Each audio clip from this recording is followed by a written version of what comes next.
भरदरं विष्णुं शशिवर्णं चतुर्भुजं प्रसन्नवदनं ध्यायेत् सर्वविघ्नोपशान्तये। गुरुर्ब्रह्मा गुरुर्विष्णुर्गुरुर्देवो महेश्वरः। गुरुः साक्षात् परब्रह्म तस्मै श्रीगुरवे नमः।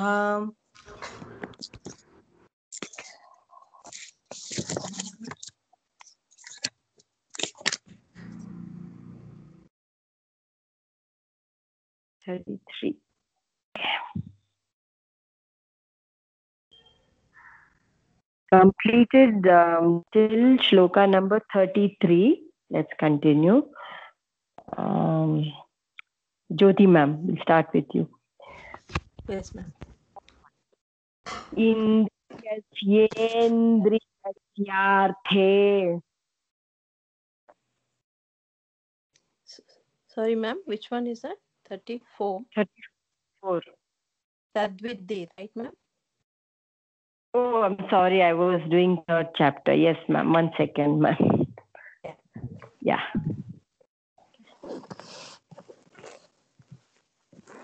Tadvidhi pranipatena. Tadviddhi pranipatena. Tadviddhi pranipatena. Tadvidhi, hold the ip. Tadvidhi pranipatena. Tadviddhi pratipatena. Prani, no? Tadviddhi pranipatena. परिप्रश्नेन सेवया. परिप्रश्नेन सेवया. परिप्रश्नेन सेवया. उपदेश्यन्ति ते ज्ञानम्. उपदेश्यन्ति ते ज्ञानम्. उपदेश्यन्ति ते ज्ञानम्. Ksha is half, right? Upadekshyanti. उपदेक्ष्यन्ति ते ज्ञानम्. उपदेक्ष्यन्ति ते ज्ञानम्. ज्ञानिनस्तत्त्वदर्शिनः. ज्ञानिनस्तत्त्वदर्शिनः. ज्ञानिनस्तत्त्वदर्शिनः. तद्विद्धि प्रणिपातेन परिप्रश्नेन सेवया. उपदेक्ष्यन्ति ते ज्ञानम् ज्ञानिनस्तत्त्वदर्शिनः. तद्विद्धि प्रणिपातेन परिप्रश्नेन सेवया. उपदेक्ष्यन्ति ते ज्ञानम् ज्ञानिनस्तत्त्वदर्शिनः. Next. Uma ma'am.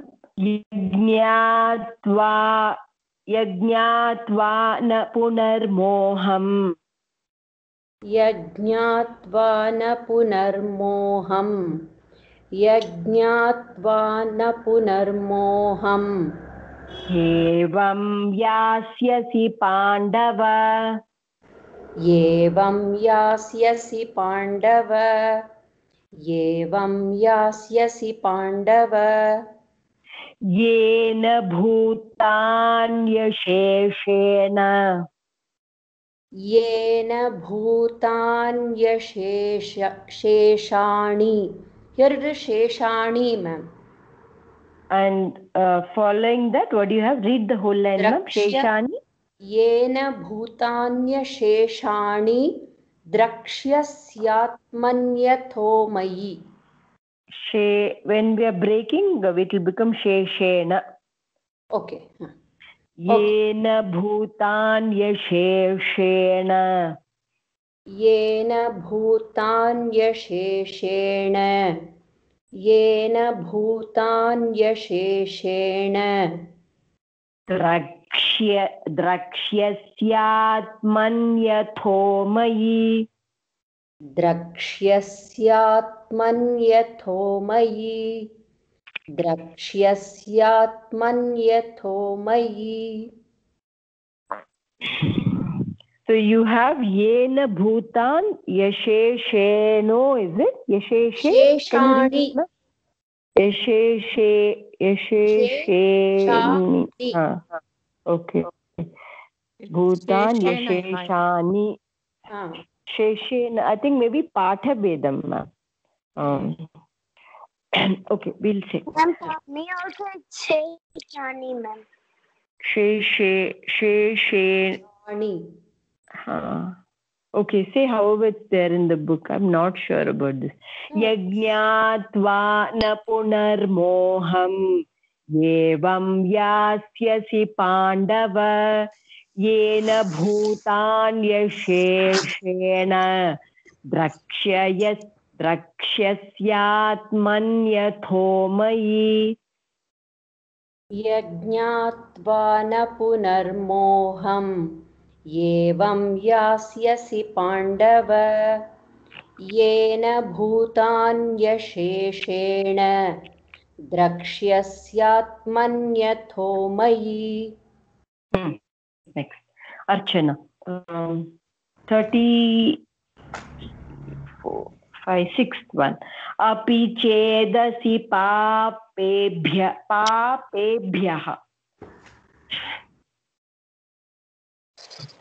Arusha.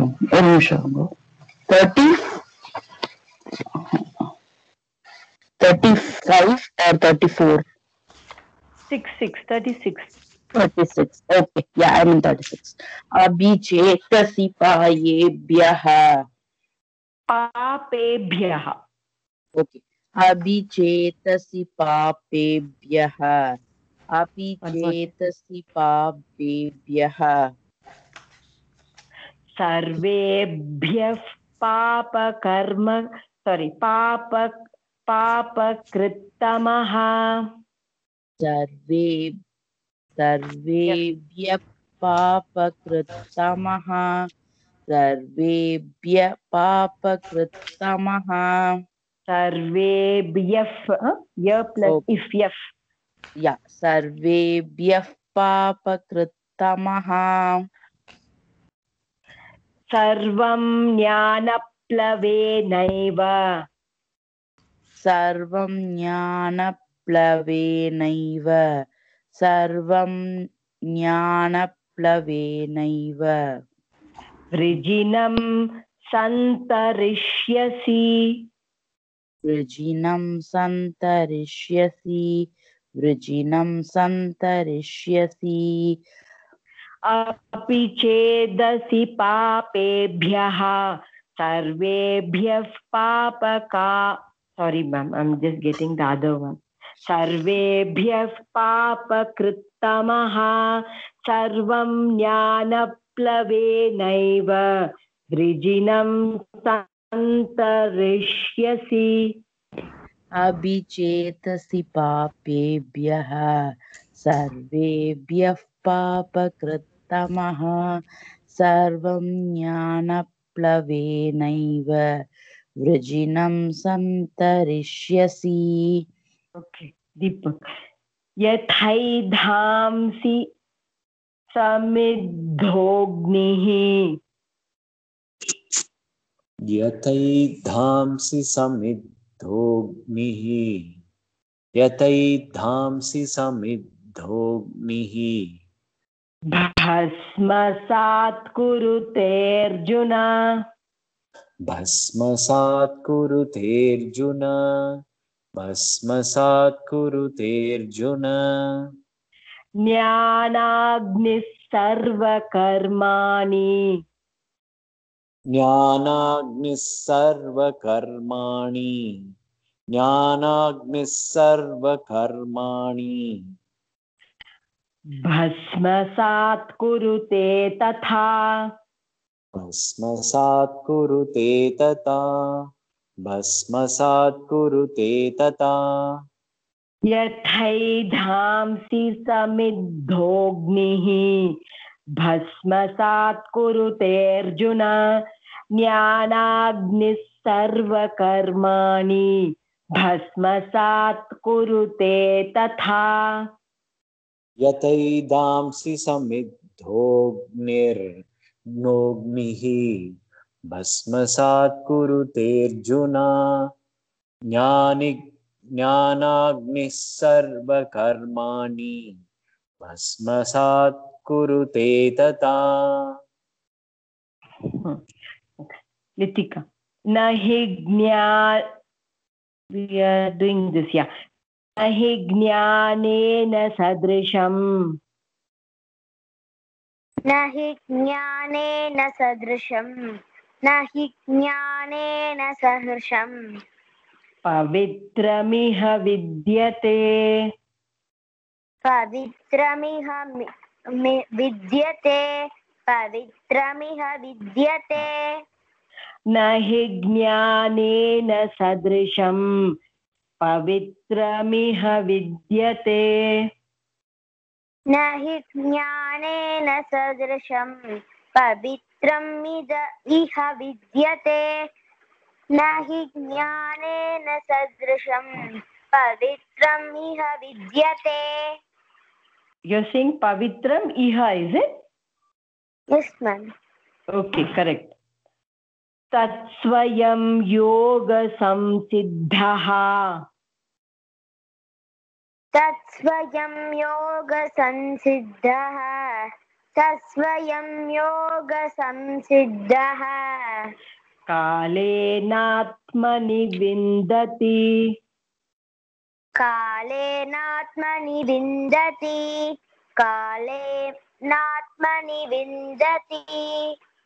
After nath, pause, okay? Then say mani separately. Kalenatmani vindati. Kale.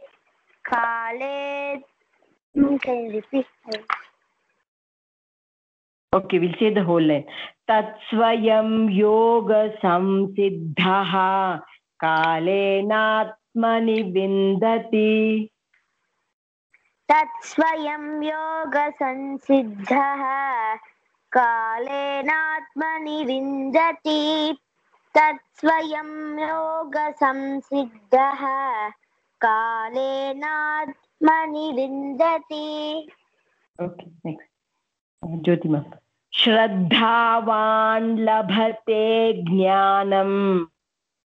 श्रद्धावान् लभते ज्ञानम् श्रद्धावान् लभते ज्ञानम् तत्परः संयतेन्द्रियः तत्परः संयतेन्द्रियः तत्परः संयतेन्द्रियः ज्ञानं लब्ध्वा परां शान्तिम् ज्ञानं लब्ध्वा परां शान्तिम् ज्ञानं लब्ध्वा परां शान्तिम् अचिरेणाधिगच्छति अचिरेणाधिगच्छति अचिरेणाधिगच्छति श्रद्धावान् लभते ज्ञानं तत्परः संयतेन्द्रियः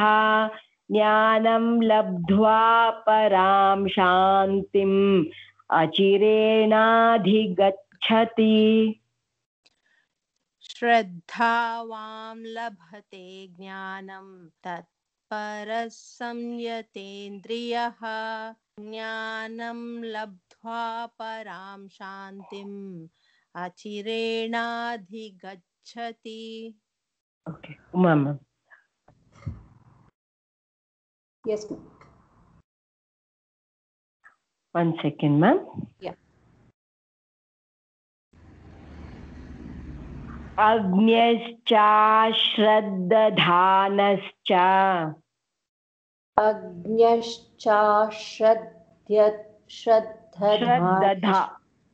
श्रद्धदानश्च अग्न्यश्चाश्रद्धदानश्च संशयात्मा विनश्यति संशयात्मा विनश्यति संशयात्मा विनश्यति नायं लोकोऽस्ति न परा sorry ma'am नायं लोकोऽस्ति न परः नायं लोकोऽस्ति न परः नायं लोकोऽस्ति न परः न सुखं संशयात्मनः न सुखं संशयात्मनः न सुखं संशयात्मनः अज्ञश्चाश्रद्दधानश्च संशयात्मा विनश्यति नायं लोकोऽस्ति न परः न सुखं संशयात्मनः अज्ञश्चाश्रद्धधानश्च संशयात्मा विनश्यति नायं लोकोऽस्ति न परः न सुखं संशयात्मनः Okay. Archana योगसन्न्यस्तकर्माणम् योगसन्न्यस्तकर्माणं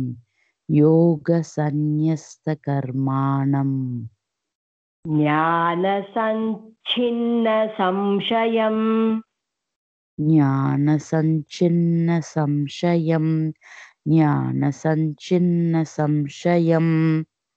आत्मवन्तं न कर्माणि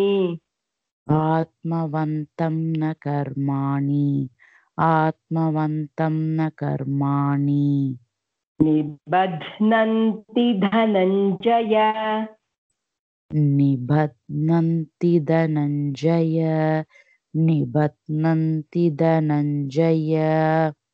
योगसन्न्यस्तकर्माणं ज्ञानसञ्छिन्नसंशयम् आत्मवन्तं न कर्माणि निबध्नन्ति धनञ्जय योगसन्न्यस्तकर्माणं ज्ञानसञ्छिन्नसंशयम् आत्मवन्तं न कर्माणि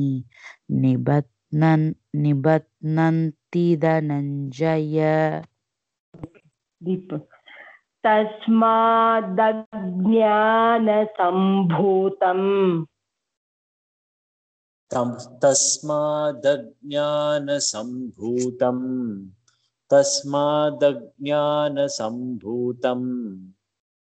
हृस्थं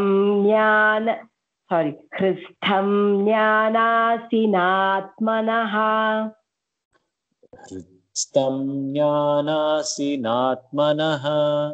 हृत्स्थं ज्ञानासीनात्मनः चित्वैनं संशयं योगम् चित्वैनं संशयं योगम् आतिष्ठोत्तिष्ठ भारत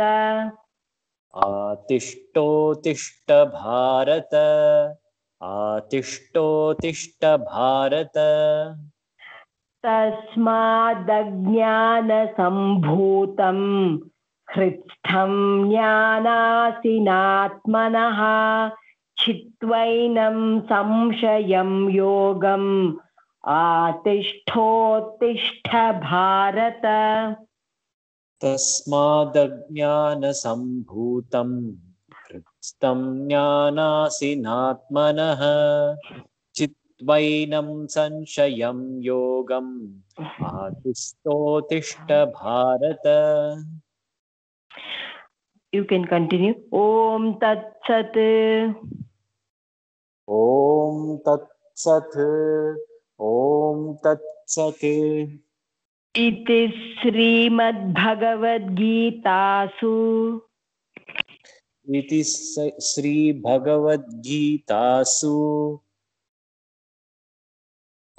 श्रीभगवद्गीतासु श्रीमद्भगवद्गीता इति उपनिषत्सु उपनिषत्सु उपनिषत्सु ब्रह्मविद्यायां ब्रह्मविद्यायां Vidya, it's the first one. No need to stress. Brahma Vidyayam ब्रह्मविद्यायां Yoga Shastre योगशास्त्रे Sri Krishna Arjuna Samvade श्रीकृष्णार्जुनसंवादे Jnana Karma Sannyasa Yogo Nama ज्ञानकर्मसन्न्यासयोगो नाम Chaturthodhyayah. चतुर्थोऽध्यायः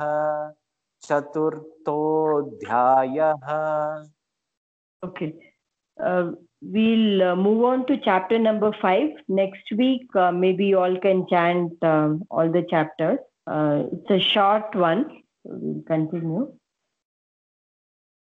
Litika. अथ पञ्चमोऽध्यायः अथ पञ्चमोऽध्यायः पञ्चमोऽध्यायः अर्जुन उवाच अर्जुन उवाच सन्न्यासं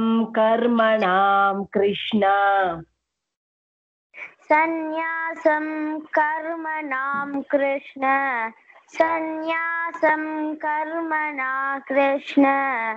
कर्मणां कृष्ण पुनर्योगं च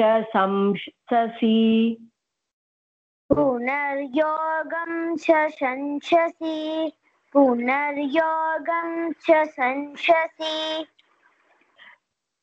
सन्न्यासं कर्मणां कृष्ण पुनर्योगं च शंससि सन्न्यासं कर्मणां कृष्ण पुनर्योग च शंससि सन्न्यासं कर्मणां कृष्ण पुनर्योगं च शंससि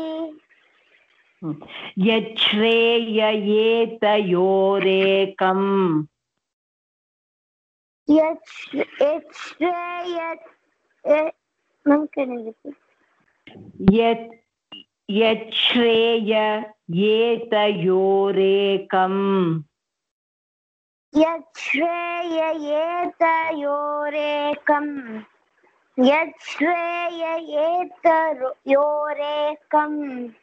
तन्मे ब्रूहि सुनिश्चितम्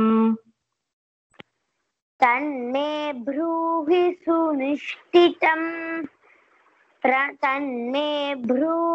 सुनिश्चितम् निश्चितं यच्छ्रेययेतयोरेकं तन्मे ब्रूहि सुनिश्चितम् यच्छ्रेययेतयोरेकं तन्मे ब्रूहि सुनिश्चितम्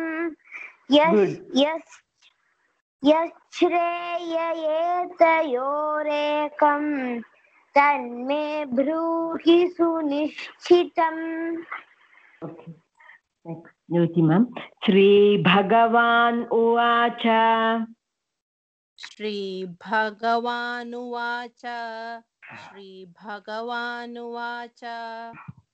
सन्न्यासः कर्मयोगश्च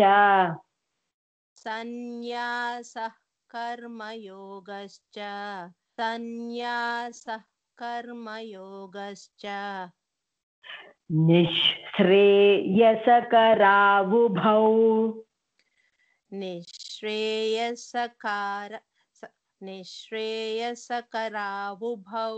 निःश्रेयसकरावुभौ तयोस्तु कर्म संन्यासात्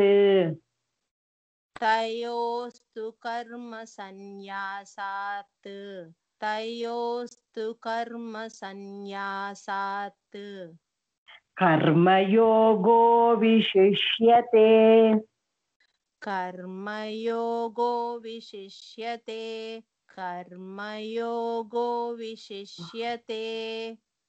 संन्यासः कर्मयोगश्च निःश्रेयसकरावुभौ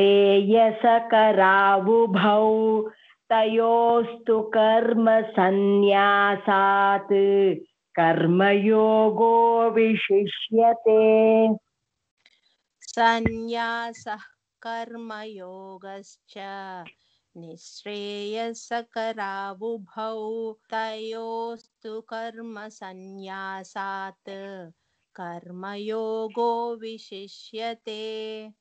Okay. Uma ma'am. Yes. ज्ञेयः नित्यसन्न्यासी ज्ञेयः स नित्यसन्न्यासी ज्ञेयः स नित्यसन्न्यासी यो न द्वेष्टि न काङ्क्षति यो न द्वेष्टि न काङ्क्षति यो न द्वेष्टि न काङ्क्षति निर्द्वन्द्वो हि महाबाहः निर्द्वन्द्वो हि महाबाहः निर्द्वन्द्वो हि महाबाहः सुखं बन्धात्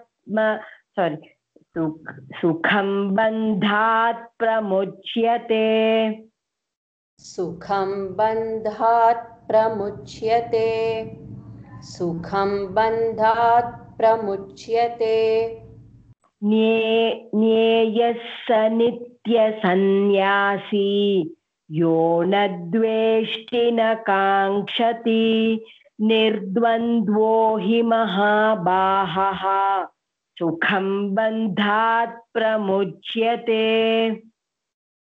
ज्ञेयः स नित्यसन्न्यासी यो न द्वेष्टि न काङ्क्षति निर्द्वन्द्वो हि महाबाहः सुखं बन्धात् प्रमुच्यते.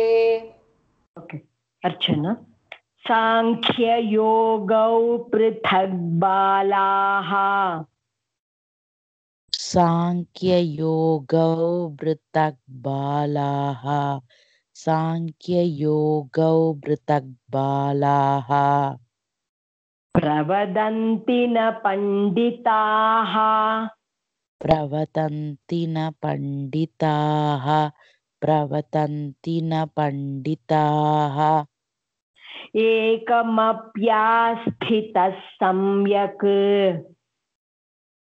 एकमप्यास्थितसम्यक् एकमप्यास्थितसम्यक् स्थितः प्लस होल्ड इस् एकमप्यास्थितः सम्यक् ओके एकमप्यास्थित ओके एकमप्यास्थितः सम्यक् एकमप्यास्थितः सम्यक् उभयोर्विन्दते फलम् उभयोर्विन्दते फलम् उभयोर्विन्दते फलम् सांख्ययोगौ पृथक् बालाः प्रवदन्ति न पण्डिताः एकमप्यास्थितः सम्यक् उभयोर्विन्दते फलम्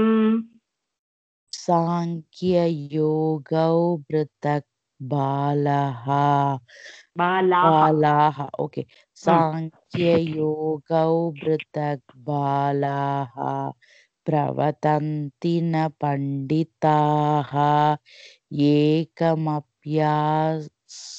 एकमप्यास्थितः सम्यक् उभयोर्विन्दते फलम् Okay, next Deepak. Yat sankhyai khyai plus if khyai yat sankhyai prapyate sthanam.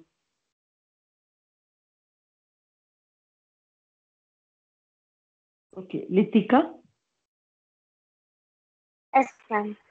Yat sankhya यत्साङ्ख्यै प्राप्यते स्थानं यत्साङ्ख्यैः प्राप्यते स्थानं Prapyate is hold the is. Yat sankhyai prapyate sthanam.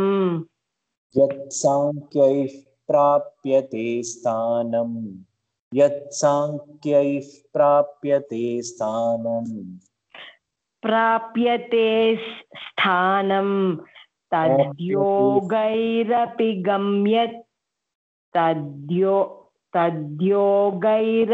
गम्यते योगैरपि गम्यते तद्योगैरपि गम्यते एकं साङ्ख्यं च योगं च एकं साङ्ख्यं च योगं च एकं साङ्ख्यं च योगं च यः पश्यति स पश्यति यः पश्यति स पश्यति One more time. यः पश्यति स पश्यति यत् साङ्ख्यैः प्राप्यते स्थानं तद्योगैरपि गम्यते एकं साङ्ख्यं च योगं च यः पश्यति स पश्यति एकं साङ्ख्यं च यत् योगं साङ्ख्यैः say the whole thing, whole shlokam. Okay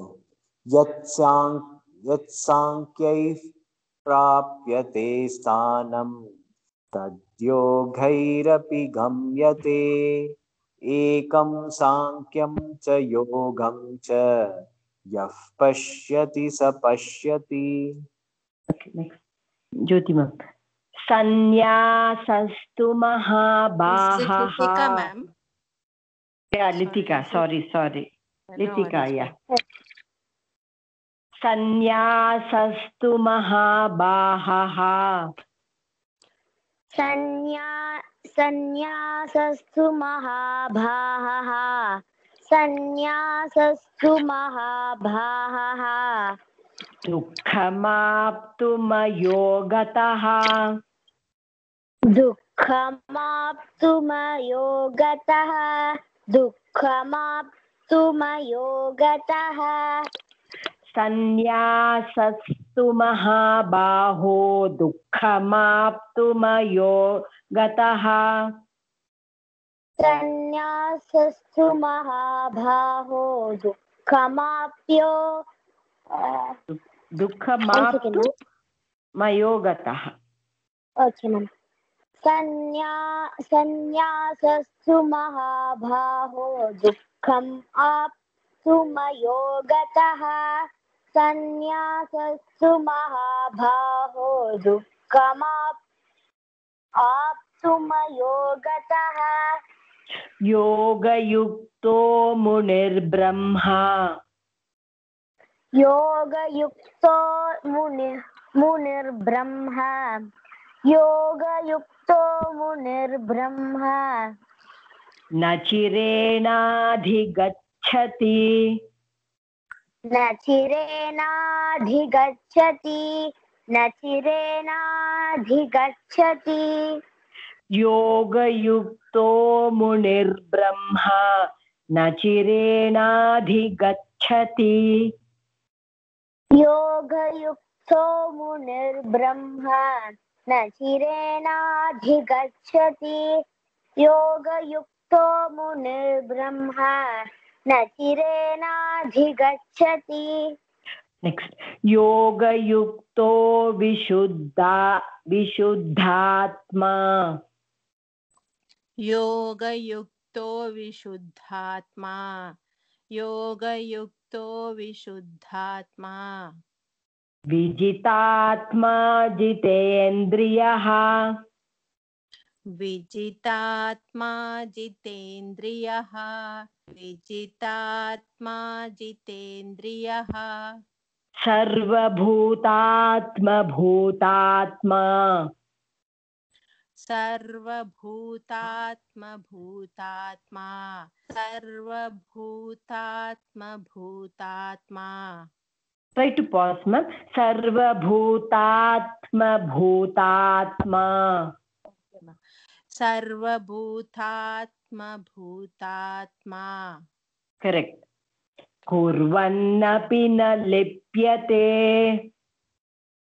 कुर्वन्नपि न लिप्यते कुर्वन्नपि न लिप्यते योगयुक्तो विशुद्धात्मा विजितात्मा जितेन्द्रियः सर्वभूतात्मभूतात्मा कुर्वन्नपि न लिप्यते योगयुक्तो विशुद्धात्मा विजितात्मा जितेन्द्रियः सर्वभूतात्मभूतात्मा कुर्वन्नपि न लिप्यते Okay, Uma ma'am.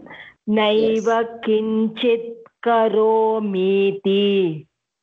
नैव किञ्चित् करोमीति नैव किञ्चित् करोमीति युक्तो मन्येत तत्त्ववित् युक्तो मन्येत तत्त्ववित् युक्तो मन्येत तत्त्ववित् पश्यन् शृण्वन् स्पृशन् जिघ्रन् पश्यन् शृण्वन् स्पृशन् जिघ्रन् जिघ्रन् ओके पश्यन् शृण्वन् स्पृशन् स्पृशन् correct ma'am पश्यन् पश्य first stop yan second stop shrin first third stop shrinvan again fourth stop sprish sprish pashyan shrinvan sprishan jigran jig that's also a stop no because we are holding jigran yeah pashyan shrinvan sprishan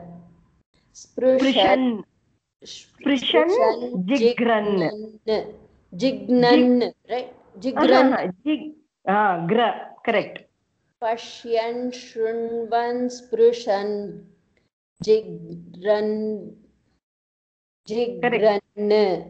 pashyan shrinvan sprishan jigran that gra has to be stressed second gra jigran yes correct we'll say one more time pashyan shrinvan sprishan jigran pashyan shrinvan sprishan jigran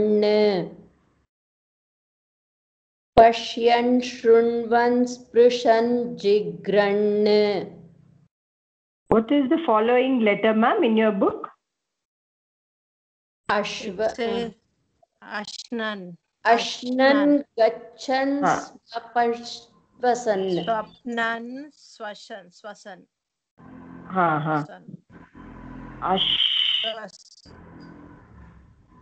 ashnan gachan swasan swapnan ashnan right ashnan yeah ashnan gachan my book is something else correct ashnan gachan swapan swasan try ma'am Yeah. Ash, Ash. ash, Ma'am, Yeah. ashnan, ma'am, gachan, but in my book it's given as Nashnan. Which one? Oh, that's okay. We're splitting it. No, that is okay. Because we said Jagran, then we are starting with, we stopped at in, no? Na plus A is nothing but ma'am. na only. That's okay. Tell me. nan, gachan, panshvasan. One more time. Ashnan, gachan, panshvasan. Ashnan gachan swapan swasan. Ashnan, gachan, panshvasan. Yeah. Naiva kinchit karomiti yukto manyeta tatvavit pashyan shrinvan sprishan jigran ashnan grachan swapan swasan. नैव किञ्चित् करोमीति युक्तो मन्येत तत्त्ववित् पश्यन् शृण्वन् स्पृशन् जिघ्रन् अश्नन् गच्छन् स्वपन् श्वसन्. Correct. Good, ma'am. Very. Thank you. Thank you. Archana.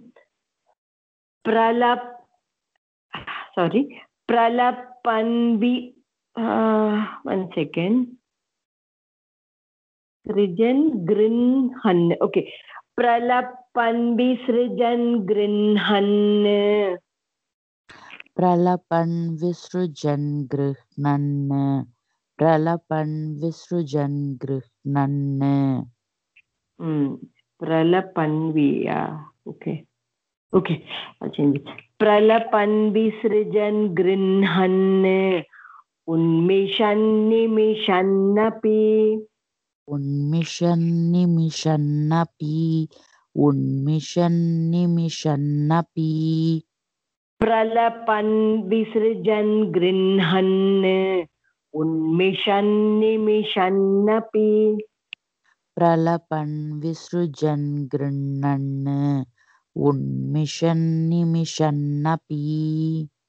Indriyani indriyartheshu. Indriyanindriyarteshu. Indriyanindriyarteshu. Vartanta iti dharayan. Vartanta iti dharayan. Vartanta iti dharayan. Pralapan visrijan grinhan unmishan nimishannapi. Indriyani indriyartheshu vartanta iti dharayan. Pralapan visrujan grinnan. Unmishat nimishannapi. Indriyanindriyarteshu. Vartanta iti dharayan. Indriyani, ni should be long. We are saying together Okay. it will be long. Correct. If we are splitting, then it will be indriyani indriyartheshu. Then we'll say indri separately. Indriyani indriyartheshu. Make it little long. That's it. Otherwise it was correct. Yeah, indriyani indriyarteshu. Like if I stop at indriyani, then I should say indriyateshu. Correct? Exactly. Indriyani indriyateshu. Vartanta iti dharayan. Okay. Okay, good. Okay, good.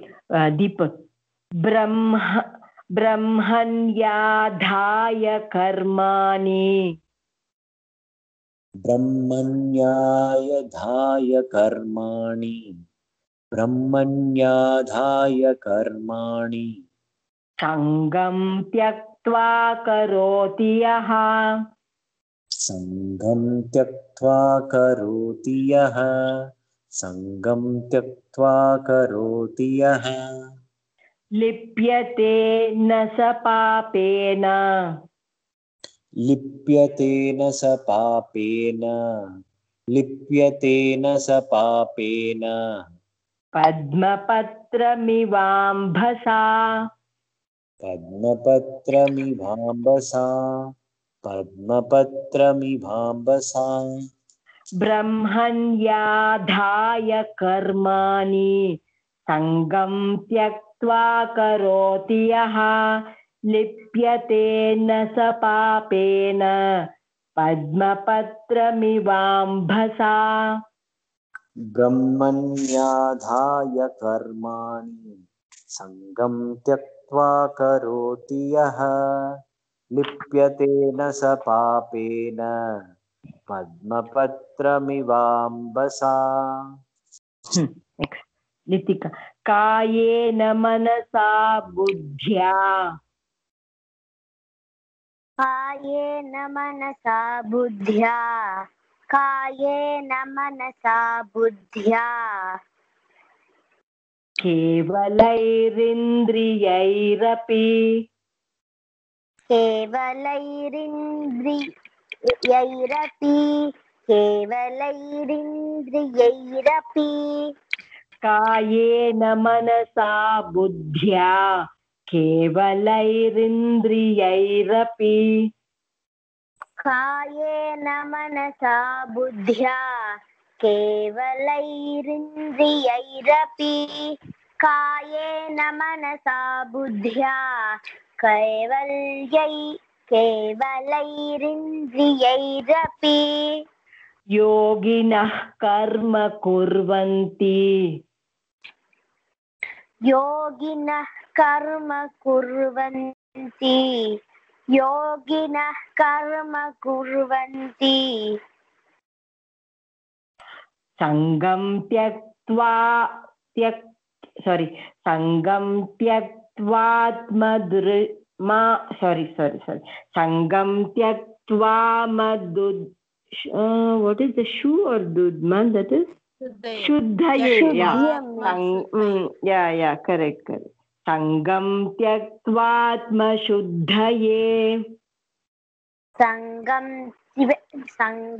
tyaktvatma shuddhaye.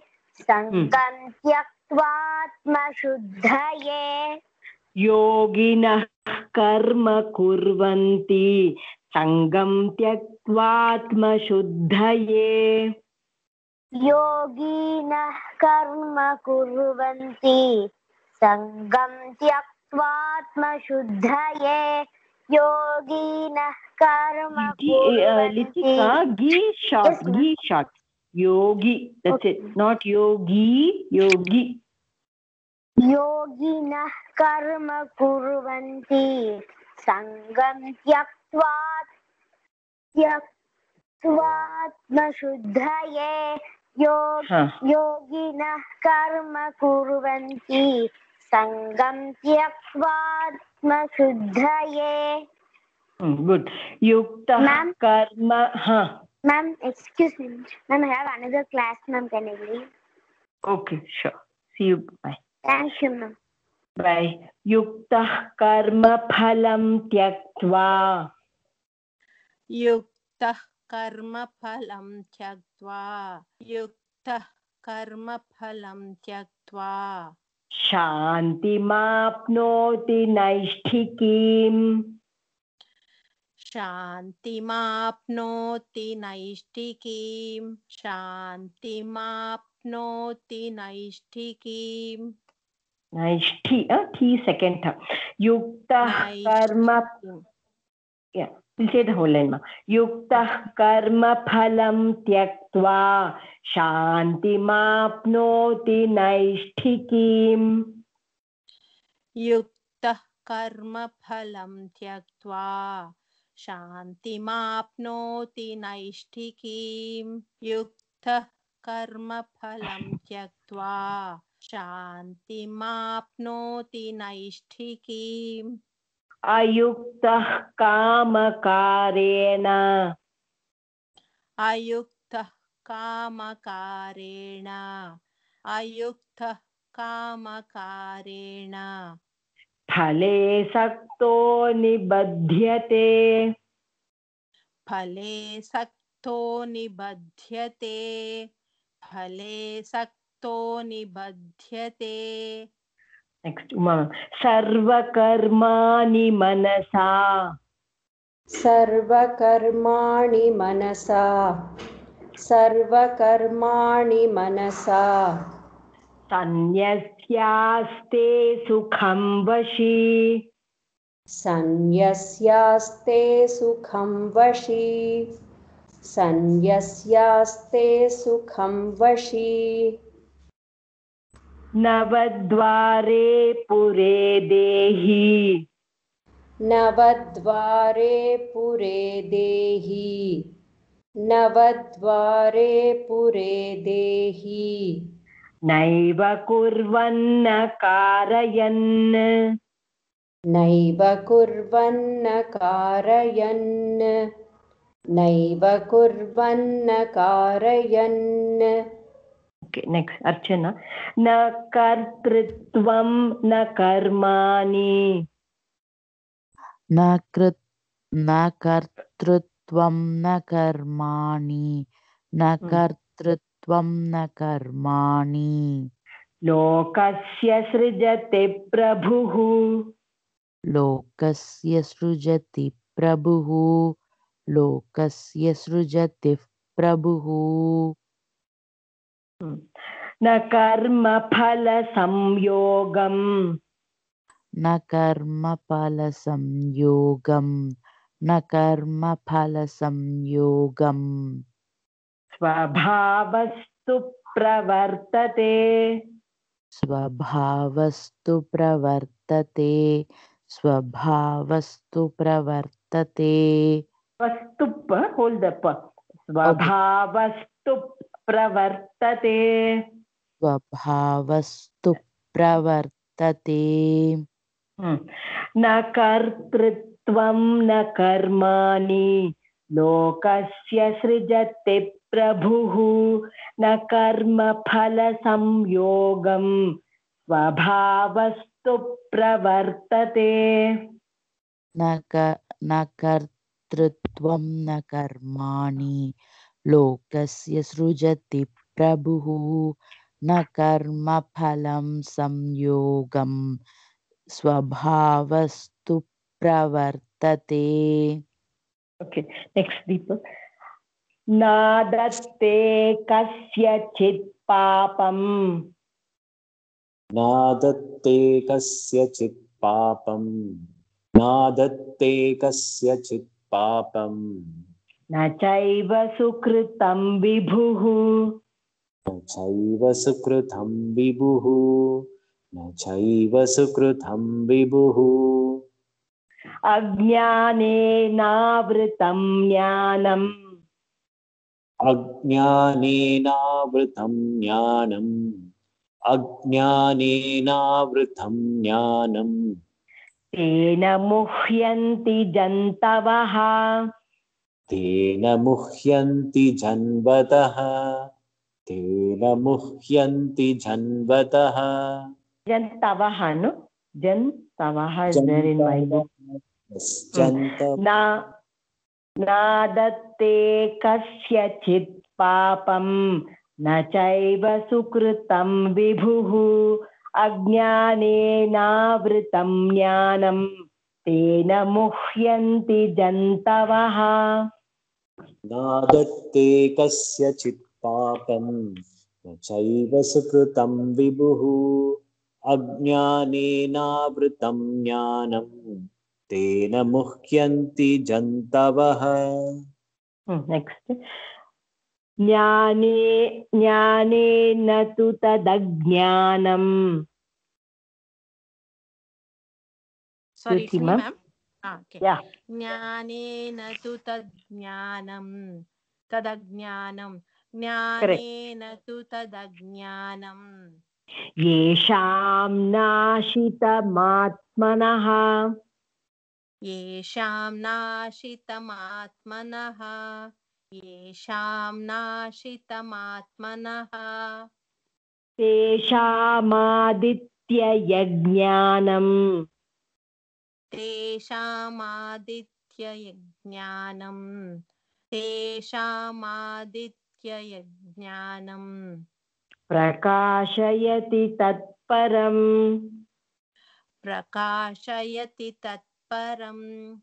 प्रकाशयति तत्परम् ज्ञानेन तु तदज्ञानम् येषां नाशितमात्मनः तेषामादित्यवज्ञानं प्रकाशयति तत्परम् ज्ञानेन तु तदज्ञानम् येषां नाशितमात्मनः तेषामादित्यवज्ञानं प्रकाशयति तत्परम्.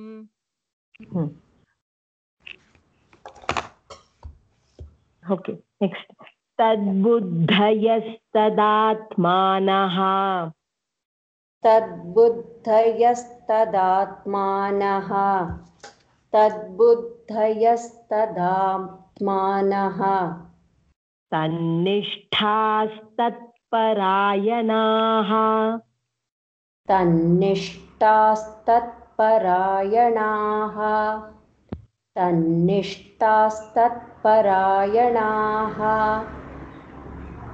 गच्छन्त्य पुनरावृत्तिम् गच्छन्त्य पुनरावृत्तिम् ज्ञाननिर्धूतकल्मषाः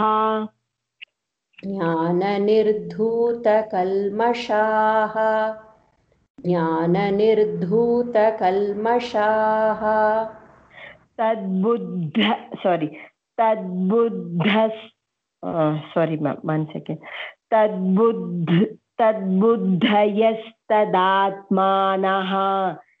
तन्निष्ठास्तत्परायणाः गच्छन्त्य पुनरावृत्तिम् ज्ञाननिर्धूतकल्मषाः तद्बुद्धयस्तदात्मानं तन्निष्ठास्तत्परायणाः गच्छन्त्य पुनरावृत्तिम् ज्ञाननिर्धूतकल्मषाः.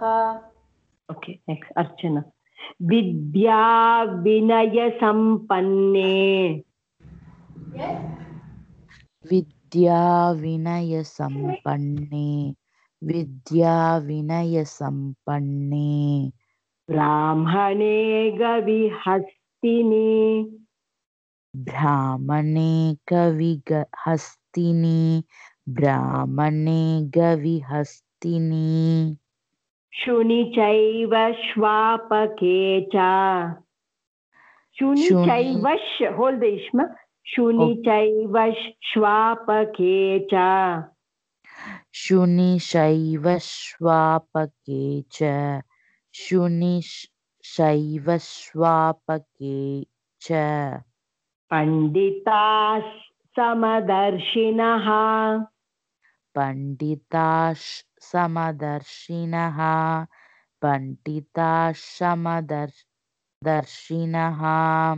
Next, Deepak. इहैव तैर्जितः सर्गः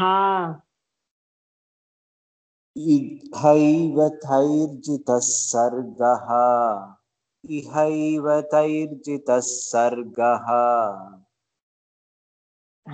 येषां साम्ये स्थितं मनः येषां साम्ये स्थितं मनः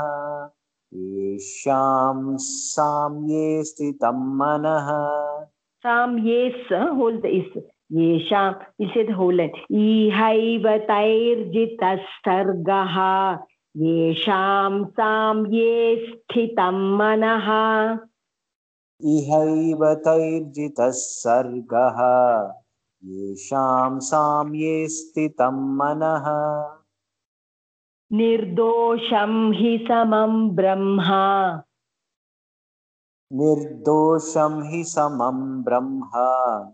निर्दोषं हि समं ब्रह्म तस्माद् ब्रह्मणि ते स्थिताः तस्मात् ब्रह्मणि ते स्थिताः तस्मात् ब्रह्मणि ते स्थिताः Okay, we'll stop here. We'll continue in the next class. Or maybe we can say one more, right? We'll say one more, sorry. Next, Jyoti ma'am. Okay, ma'am. One second, I lost my page. One second, ma'am. Okay. न पृहष्येत् प्रियं प्राप्य न प्रहृष्येत् प्रियं प्राप्य न प्रहृष्येत् न हाँ प्रहृष्येत् प्रियं प्रहृष् प्राप्य hold the ish ma'am, then say yeah. Half no Okay. ish you have to hold. न पृहष्येत् प्रियम ओके न प्रिहेश sorry ma'am that hridayam no hridayam one न पृहष्येत् प्रियं प्राप्य न प्रियेश प्रियं प्राप्य न प्रिहेश एत् प्रियं प्राप्य didn't get it नो द्विजेत् प्राप्य चाप्रियम् नो द्विजेत् प्राप्य चाप्रियं नो द्विजेत् प्राप्य चाप्रियं न प्रिहष्येत् प्रियं प्राप्य न प्रियेत् प्रियं न Priyesh पृहष् नप once it's again that hridayam we say no ma'am that yeah na prihash stop at ish there ish there you stop half letter na prihash na prihash yeah correct na priyashet priyam prapya no vijet prapya chapriyam स्थिरबुद्धिरसम्मूढः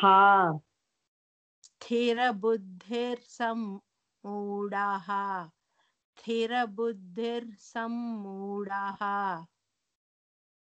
बुद्धि not buddhir buddhi rasam moodhaha ras full ma'am sthira buddhi okay ma sthira buddhi rasa okay sthira buddhi rasam moodhaha brahmavid rasam moodhaha brahmavid brahmanistitaha ब्रह्मविद् ब्रह्मणि स्थितः ब्रह्मविद् ब्रह्मणि स्थितः okay we'll stop here we'll continue in the next session any doubts ma'am any doubts okay no ma'am yeah kayena vacha manasena sorry ma'am I have yes, one sorry yeah no problem. The 20th one na prahrushyet priyam right that is correct pronunciation right na prahrushyet priyam prahrush yeah prahrush correct that's correct okay thank you ma nap hold the ip nap prahrush nap prahrush okay nap prahrush okay yeah okay कायेन वाचा मनसेन्द्रियैर्वा बुद्ध्यात्मना वा प्रकृते स्वभावात् करोमि यद्यत् सकलं परस्मै नारायणायेति समर्पयामि thank you see you in the next session bye bye bye thank you ma'am